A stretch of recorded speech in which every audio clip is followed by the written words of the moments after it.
Good day and welcome to the Document Review Done Right for Paralegals conference call. Today's conference is being recorded. At this time, I would like to turn the conference over to Lydia Pickens. Please go ahead. Thank you very much, and welcome everybody to today's webinar, Document Review Done Right.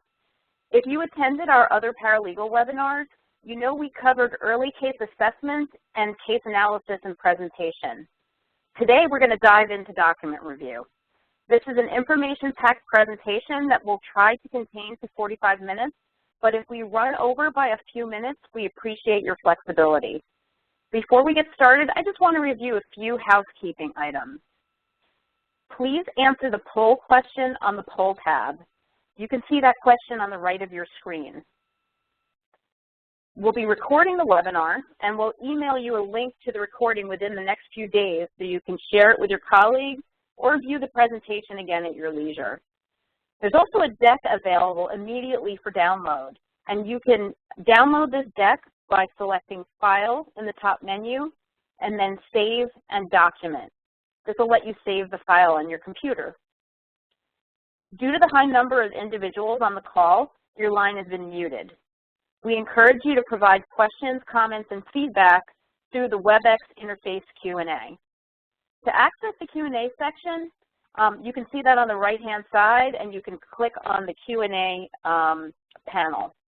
And then we'll address your questions at the end of the presentation.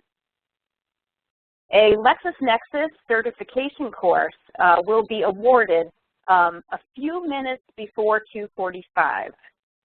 And just to let you know, you must be present on the line when we draw winners, and we'll be doing so very close to the end of the presentation. We'll also have a very quick survey pop up at the end of the presentation. And it's only 4 questions, so we'd appreciate your feedback as this really helps us continue to provide high-quality programs for you. Your presenters today are Matt Masterson and Melissa Toomey. Matt Masterson, Esquire, is an attorney and a litigation account manager with LexisNexis, where he supports the LexisNexis litigation solutions at large law firms throughout the Pacific Northwest. Melissa Toomey, Esquire, is an attorney and litigation account manager with LexisNexis as well, where she supports the LexisNexis litigation solutions at large law firms throughout the Southeast.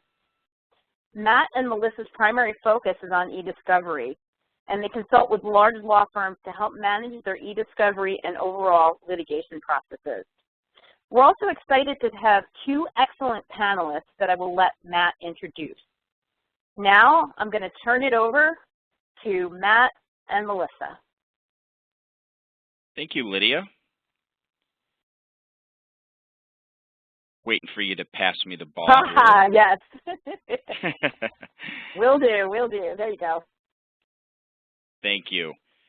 So it is with my great honor to be able to announce our panelists today, Leah Wydick. Leah serves as a National Lit Support Coordinator for law firms across the United States. Prior, Leah worked as a paralegal in the areas of litigation, insurance, and construction defense. Leah received her Bachelor's of Science from Asbury College in Kentucky, her Associates of Science from Madison Technical College in Wisconsin, and her paralegal certificate from Phoenix Career College in Arizona. Leah continues her education in the legal industry focused on litigation and technology issues. David Arias, who's also joining us, is a double major from Loyola University and the Loyola University ABA accredited post-baccalaureate paralegal studies program. David started his career at a mid-sized litigation law firm, but the rapid growth of eDiscovery allowed him to develop and implement document review and trial presentation programs, where he now works with a company called Legistech. David continues to teach legal technology at his alma mater, Loyola University. So I want to thank Leah and David for joining us today, as they will greatly enhance our discussion as we go through some of these slides. Before we get started, I want to make sure that everybody had the opportunity to take the poll, which gives us an opportunity to get an idea of the level of comfort or the level of experience that some of you have with eDiscovery. So if you have not taken the poll, please feel free to go ahead and answer those poll questions now.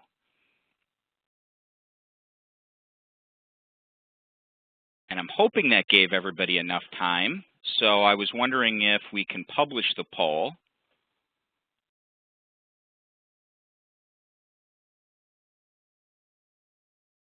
Maybe we won't get an opportunity to do that. Maybe we can pull that up at the end of the presentation. So let me go into the presentation. And the first slide that we're going to talk about is the electronic discovery reference model. Now, some of you may be familiar with this. For those of you who are not familiar with the EDRM, it was developed as a way to standardize the eDiscovery process. But it also functions as a way for us to talk about and reference where we are in eDiscovery. And today where we're going to be focusing is right in the middle, right on that review piece is where we're going to be focusing our attention today. Now for today, a quick outline so we know where we're going to be going. We're going to be talking about planning for document review. We're going to be talking about what are partners concerned with. Then we're going to talk about the actual document review, and then the productions. And finally, we're going to talk about some of the new technology that's out there to help with review. So, the market today. So this is probably why I would imagine a majority of you have signed up for the call today, is really because eDiscovery is something that all of us are experiencing. If we haven't already experienced it, it's probably something that we're going to experience soon.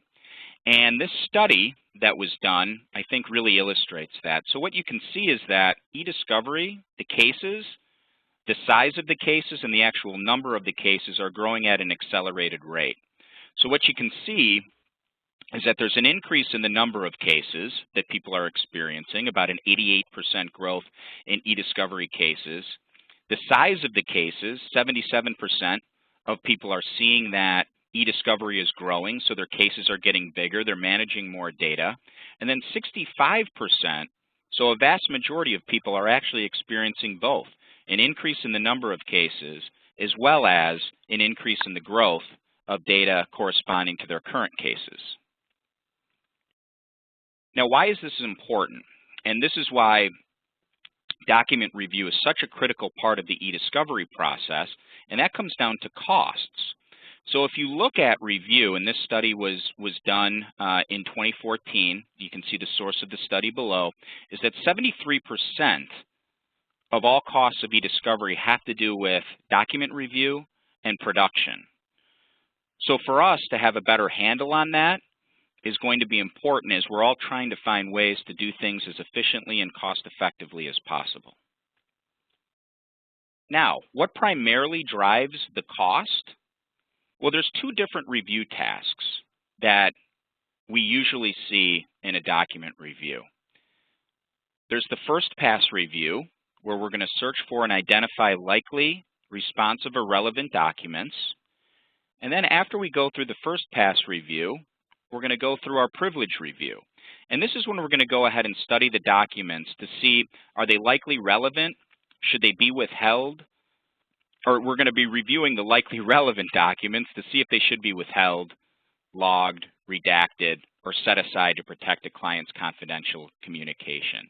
So those two review tasks are the actual review. But there's obviously going to be things that we want to make sure that we're ready for before we even begin that first pass review, which brings us to planning for a document review. Now, the Meet and Confer conference is something that your attorneys are going to be involved with.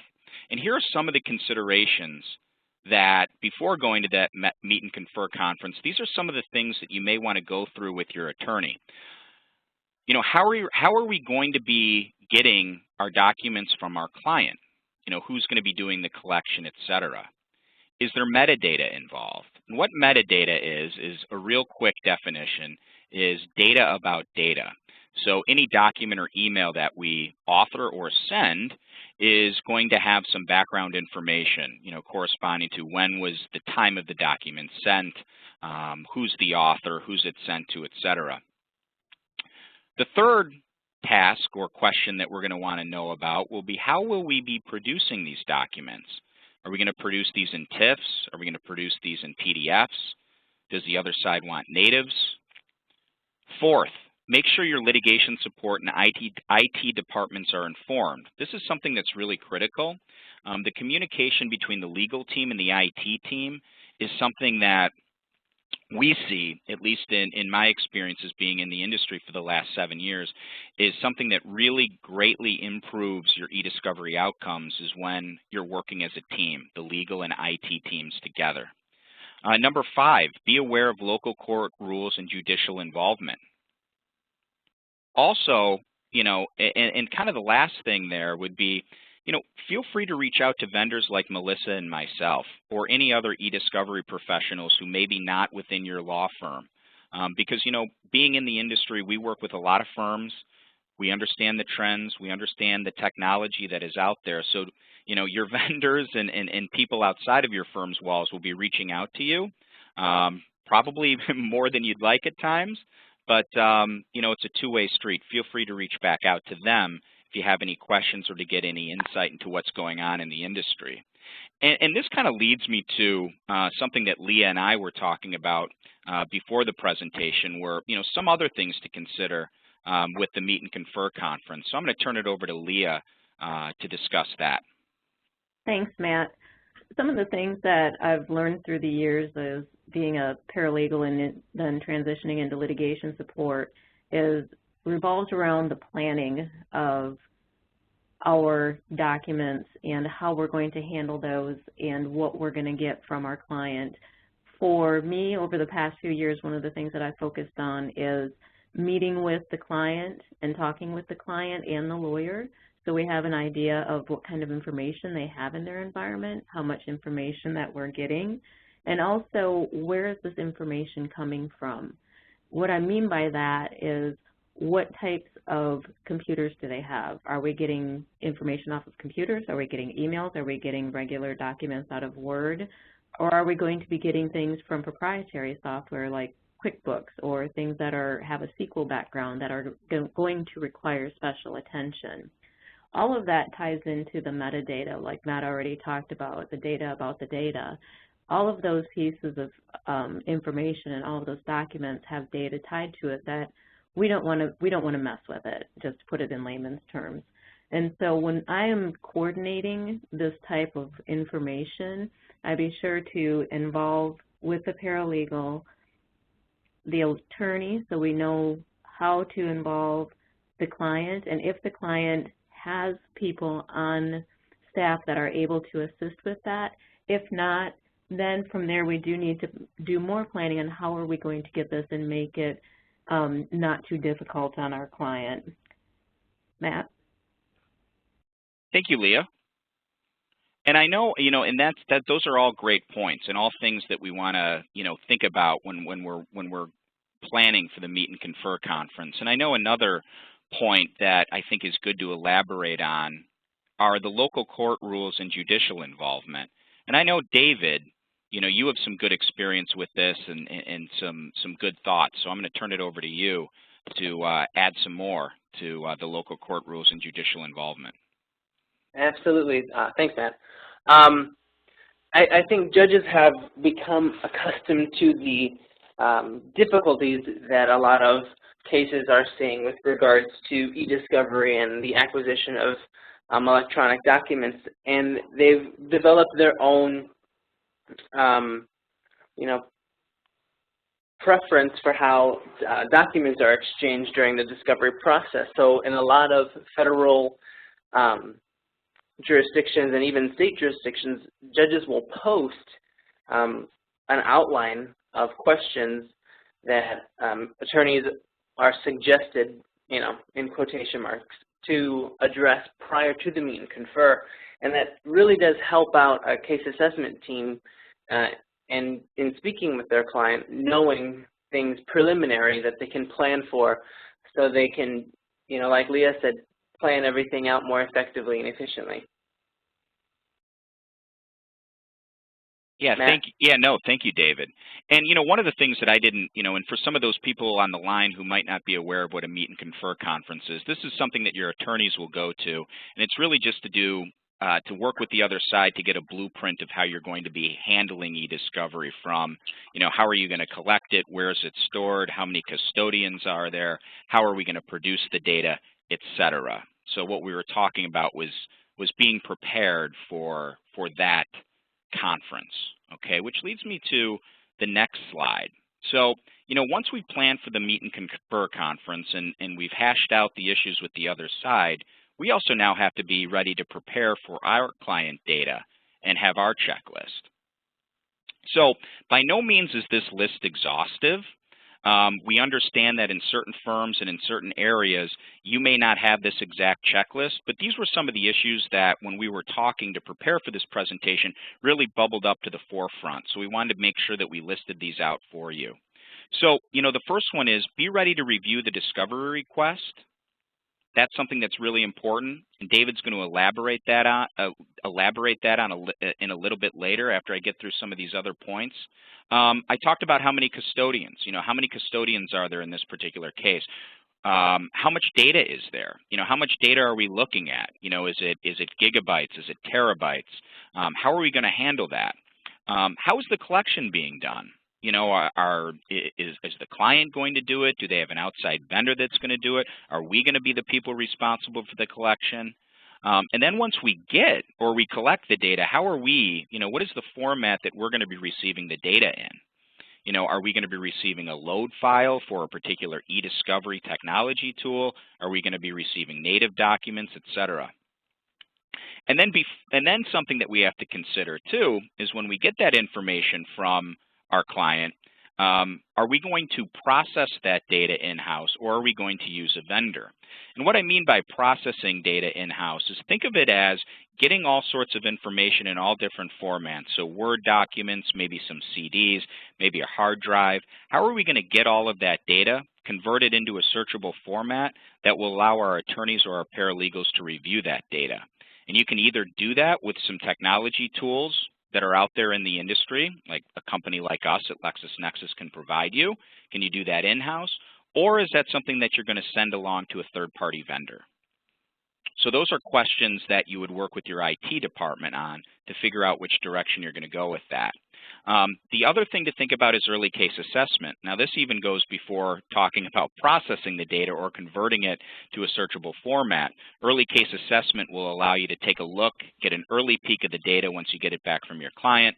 It'll allow you to make some decisions on that data. Most importantly, there's ways that you can get rid of irrelevant information early on in the process before it even gets to the review stage, which is something that you can definitely save some time and money on.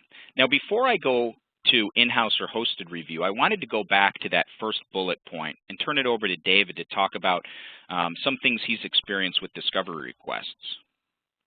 Yeah, absolutely.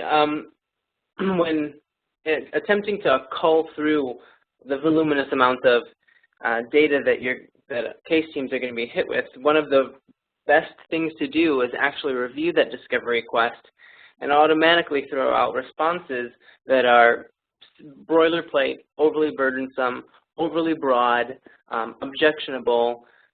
For example, if they want, all of the metadata for a company's entire Microsoft Exchange server. Well, that is a lot of metadata, even if it's a company of 20 people. So that's a great one to throw out. So then you and your attorneys can focus in on actual responses that you're going to have to communicate with the client, and then start planning in order to require that data. Thank you, David. Great points to be made there, and great things to remember. So now once we've gone through our checklist, right? We've gone through the discovery request, we figured out how we're collecting the data, we've made the decision on how we're going to process the data. We're now ready for the actual review. But now what we need to figure out is, do we do this review on our technology that we have inside our law firm, or are we going to go out to a third-party vendor and have them host that data for us and serve up the review for us to do it that way. And this is going to bring me the opportunity to introduce my colleague, Melissa Toomey, who will go more into depth on that as I pass her the ball. Thank you, Matt. Talk about that. Thank you. Thanks. Well, when we're considering whether to keep the review in-house or host it, there's a lot of considerations to be made. Obviously, the size of the case is a tremendous consideration. Are we going to have the size to do this, the capacity to keep this in-house, as well as the software? What do we have in-house? Is it applicable for this case? Is it a good fit? Or is it better to send it out to a vendor? There are a myriad of hosting providers out there and so many different platforms that are available to host a case on. As the eDiscovery industry grows, there's even better and greater selections of those. Before we get into some of the platforms itself, though, some of the considerations, besides the ones that I just mentioned, of whether to keep in-house or host, is knowing your environment, thinking about where the data is and any issues in moving that data, backing up that data, and any team protocols that you have. For those, I want to pass it along to some of our panelists. So Leah, you and I were having a good discussion yesterday about the environment and the data. Could you expand upon that and give us some insight from your own experience? Sure, thanks, Melissa. I've done both scenarios where I have hosted data in our environment, and I have also used vendors to host the data for me. It's very important that as paralegals and litigation support that we keep closely connected to our IT department. What starts out as, I got a disk, I want to look at the disk, so I put the disk in and copy it to my personal area on the network, often turns into 50 gig of data and a network engineer on your back because all of a sudden there's all this data sitting there. And that's not the best thing for your client either, to have that data all over the place and not know concisely where it is. So what I take into consideration is, how much do I have? Do I have the tools in-house to use it? Is it something that I can do in a smaller case-map type environment, or is it something that needs to go into a larger environment? What do I have available to me to be able to search that information? And again, importantly, do I have some place to put all this information? And again, I have to keep in mind that I don't want to bottleneck my IT or my IT infrastructure in the process of doing this.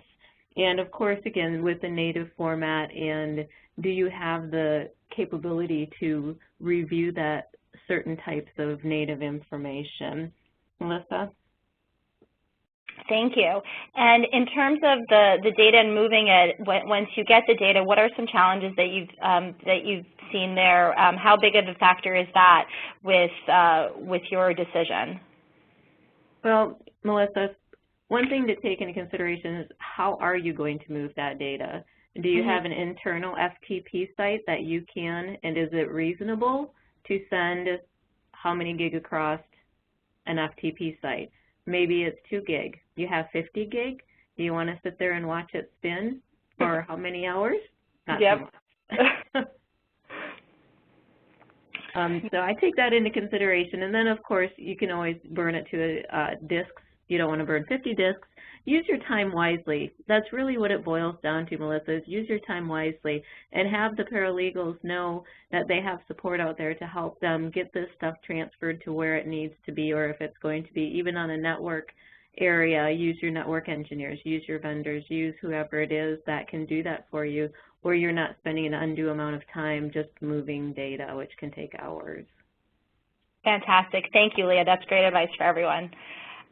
In terms of backing up data and any team protocols, David, what's some insight that you can share in your own experiences with dealing with this review decision? Thanks, Melissa. Well, piggybacking on what Leah said, is it takes hours and hours and sometimes days to just move data. If you take the responsibility to host it in-house, working with your IT team, you're going to have to back up that data somehow in the event that you need to restore it to a set of data from 2, 3, 4 weeks ago. And that's a big process to understand. in and take consideration whether, you know, your IT team uses, you know, backup tapes or what process they use.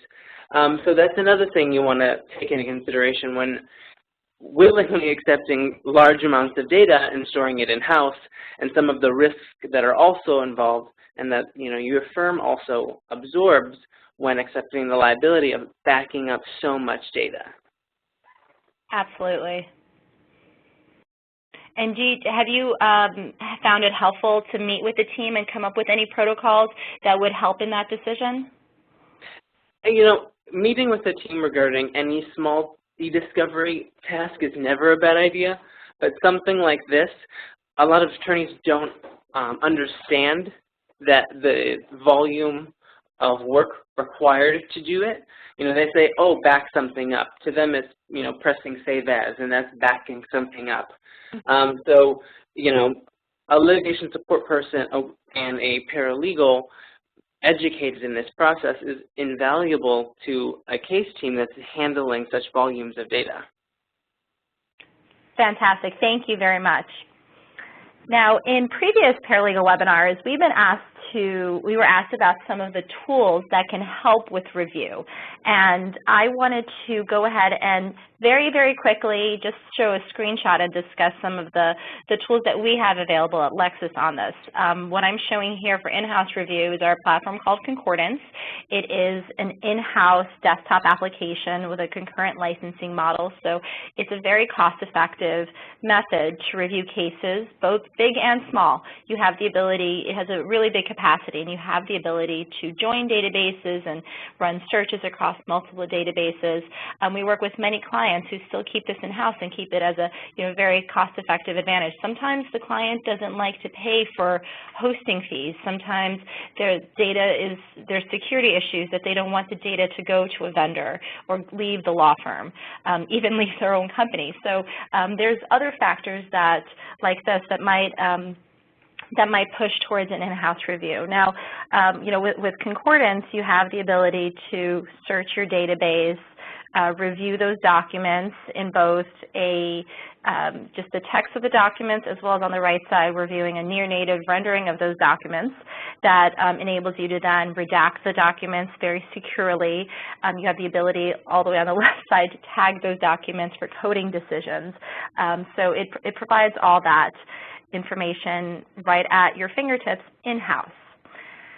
We also offer a hosted platform called Concordance Evolution, which is a web-based application that we can host, or some firms also have it installed behind their firewall as their discovery, you know, as their cases get larger and their need to maybe share documents with an outside expert or co-counsel.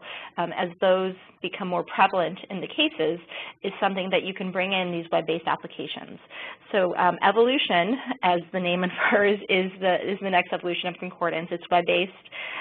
We have advanced searching capabilities with conceptual searching and grouping and near duplicate analysis and email threading, which we're going to discuss later when we talk about the new technologies that are available. And you still have the ability to run those searches, review the images in that near-native viewer, and then tag and make all those coding decisions right there. We are happy to discuss any of these products further with you. I'm not going to belabor the point and discuss them further right now, but please note that if you do have any questions or need any further information, please get in touch with one of us or anyone, your local Lexis person, and they can absolutely provide you with more information. Now, once we're reviewing, we get to the fun part. We have just some considerations here from your perspective. So how many attorneys do we have? Is this case big enough that we might need contract attorneys? Probably the biggest thing to always keep track of are, you know, goals and deadlines and what would make everyone's life easier. Now with this, I again want to just draw my panelists because they have tremendous experience with this. And Leah especially, I love your attitude with the pain-free discovery. So could you discuss that with us and some of the experiences that you've had in making discovery easier for all of your case teams? Sure, Melissa.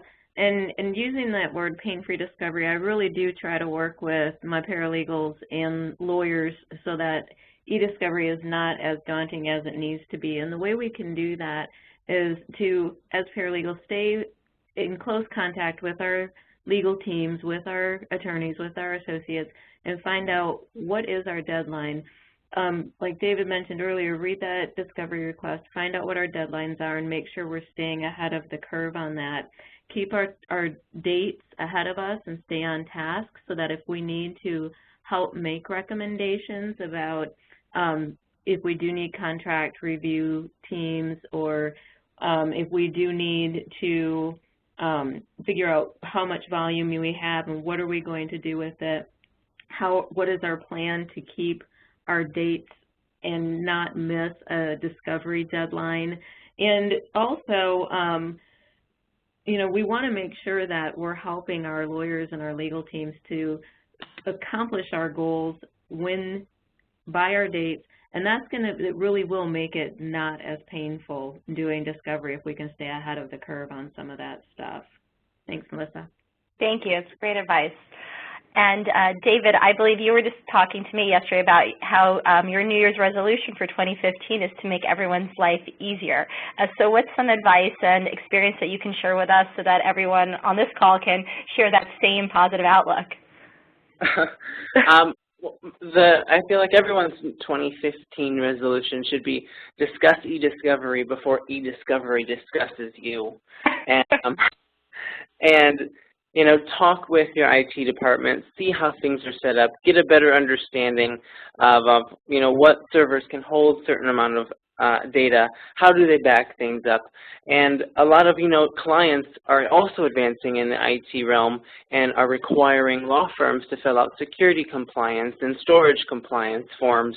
So it's better to at least have an idea of what you're doing internally, so no one's ever faced with a question and the response is a blank stare, a deer in the headlights look. We never want to be caught off guard, so it's always good to just meet, if possible, go through a couple questions, talk about how everything's generally set up, and just so everyone can know. And I have to piggyback off of Leah in you know, dates and stay on timeline with regards to workload. Remember, a lot of attorneys and partners do not know the volume in which they're actually asking of a case team to accomplish a task. Sometimes they'll be like, oh yeah, you know, let's get this 50 gigabytes out of the door. And you know, an invaluable paralegal or lit support person at this time will definitely help that attorney understand the volume sometimes of what might seem like an easy task, but in reality is, you know, a big undertaking. That's great. Thank you. And to that theme of getting everything out the door and setting setting those goals and talking about this, with regards to productions, that's, you know, the end game with the review here is to get that information, relevant information, reviewed and coded and redacted and produced to the other side. So we can't stress enough that it's all about the goals and the expectations so that you're not left at, you know, the 11th hour with 50 gigs of data like David just said, and it's a very daunting task to do on your own. Other considerations might be, you know, format. This is something that, going back to your initial checklist, just keep track of that discovery request and make note of what formats things have to be produced in, as well as those confidentiality concerns and privilege logs. These are all things that you can bring back, going back to that, you know, pre-review checklist, have it there and have your game plan already so that when it gets time for production, you don't have to go back and review it at that point. You already have the game plan, you have the protocols, going back to everything that we were just talking about in the last few slides. Now, with review, there is a lot of technology these days to assist with this. We have plenty of resources available with regards, plenty of information out there, and these different review platforms have a lot of analysis and new technologies available to help with the review, to make it less of a daunting task and to really maximize efficiency. Some of the key new technologies in the marketplace, TAR, technology-assisted review. There's been a lot of articles and case law and everything written about that in the last couple of years especially. It's becoming a lot more prevalent. I mentioned near-dupe and email threading earlier when I was discussing evolution, and these are softwares that really help a case team make their review more efficient. When I was a practicing attorney and I was reviewing documents, I would often review a document and then I would see a very similar document to that document maybe a half hour later. So I would have to go back and see the similarities between the two to make sure that I was making consistent coding decisions on those. That is not the most ideal use of my time, going back and reviewing documents 2 times, 3 times. It's very nice to be able to review them in a group so that I review everything once, I read the entire email thread once and all the similar documents to that, and then I can make one coding decision on those documents. It gets even more hairy when you're working with several attorneys or maybe even contract attorneys on that. As a senior associate, just putting that hat on, I would always hope that everybody was making consistent coding decisions with those. So again, these are the types of technologies that would assist in that and just making that review more efficient, especially when you're dealing with large volumes of data. You want to make it as efficient as possible so that you can look at all the documents that you need to in those deadlines. Statistical sampling is another one that helps, especially during that early case assessment phase. And then there's other technologies as well. Leah, I know that you all are, you deal with a lot of review. What are some of the technologies that you've seen, and what are some of the trends that you're seeing in terms of this area? Well, the trends that I'm seeing, and you made a really good point, Melissa, about seeing that same email over and over and over again. A normal workflow in my environment is get a bunch of email, get it deduped, get it into the review tool, and then the paralegal says, I thought you deduped that. How come I'm still seeing that same email? Yeah. And the answer is it's technically not the same email. It is a near dupe, but it's not the same. And so having an understanding of that is important, and so we're using the near dupe technology, but also explaining what the near dupe technology is, what that means. And so the other thing is the email threading, invaluable.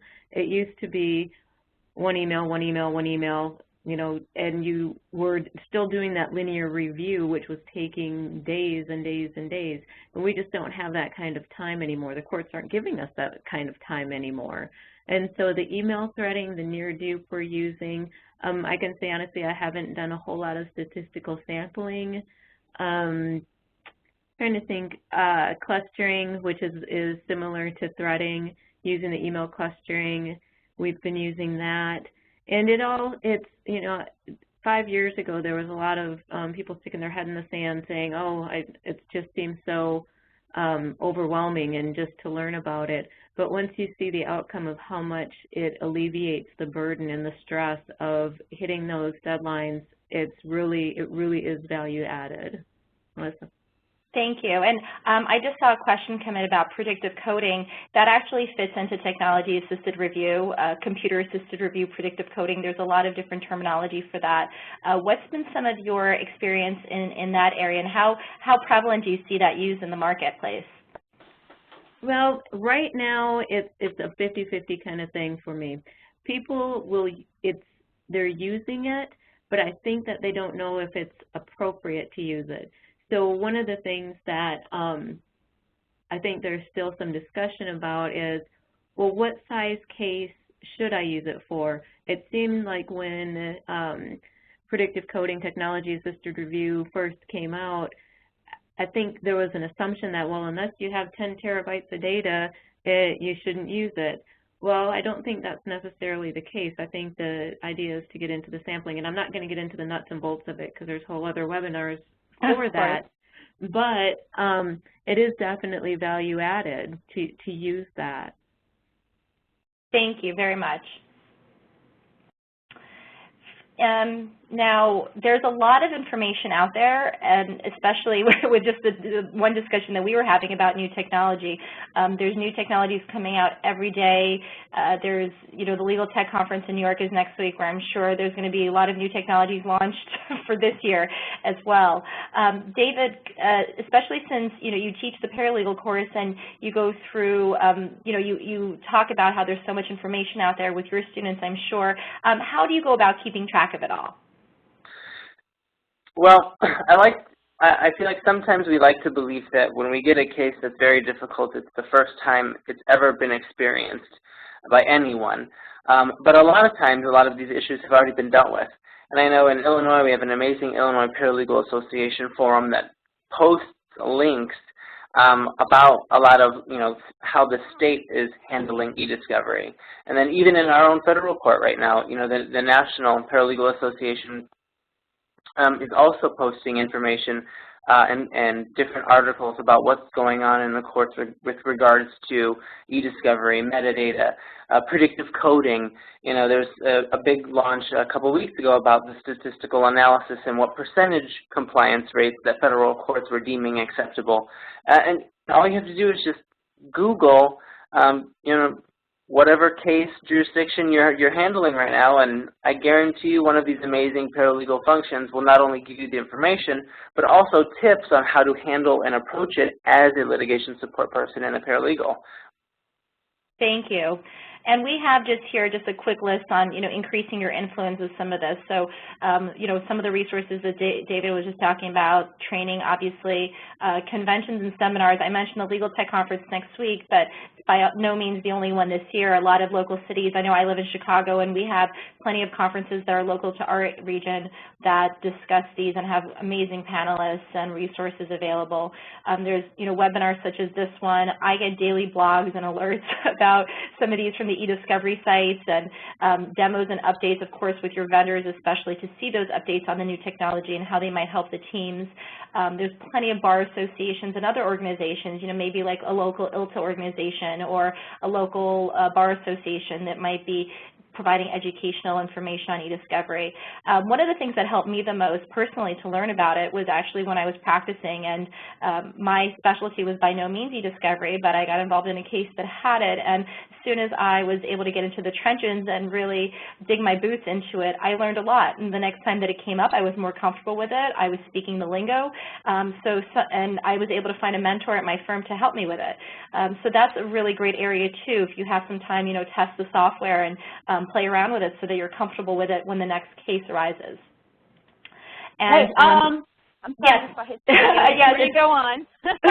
Thank I you. just want to interrupt and announce the winner of the raffle. We'll be contacting you via email and phone after this is over. But the winner of the raffle of the certification training is Michelle Jackson. Okay. Congratulations, Michelle. And now I'll let you continue. Thank you, Lydia. And I'm not going to go through all these resources. You're all going to have access to this deck, and all of these are links to these websites. But we just listed here a couple of really good, starting points to go out there and to learn more and to provide more information. And of course, our paralegal landing page also has a lot of very useful information on this. And again, please feel free to contact your LexisNexis litigation account manager or specialist in your area that can provide any further information about our software and a lot of these softwares in general. Now we're going to leave a few minutes for question and answer. And some of the questions that I'm seeing here are explaining the near due process. And that is basically what our technology does is it reviews the documents. It takes different criteria of documents, and it goes through and reviews them, including the content of them. Before it does that, you set a threshold of similarity that you want for the documents, whether it's 80% similarity, 70% similarity, 90% similarity, and then it goes through and it analyzes the documents in your review set, and it groups them in terms of near duplicate. So it'll have one base document, which is maybe the most original document, the most relevant document of those, and then from that it'll go on to show the near duplicates of those. So there's some softwares out there, I know Evolution does this, that will actually enable you to compare the documents one to another with something would be crossed out and something would be added on with those near duplicates so that you can really see what the differences are between them. And they do differ from an exact duplicate, because an exact duplicate, with those hash codes, that they're absolutely identical. These are identical to a certain threshold that you set, and that you could review them all at once, seeing those differences. And I know that we're a minute ahead, and I know there were a couple more questions, so we will follow up with those. And we really thank everybody for your time today.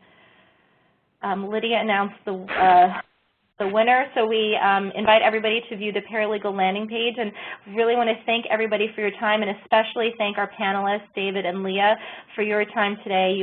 The information was invaluable, and we truly appreciate it. Thank you. And we'd also like you to fill out the paralegal survey we're about to serve up. If you can just hang for a second, it'll only take you a minute, and thank you very much. Could you serve up the survey, please?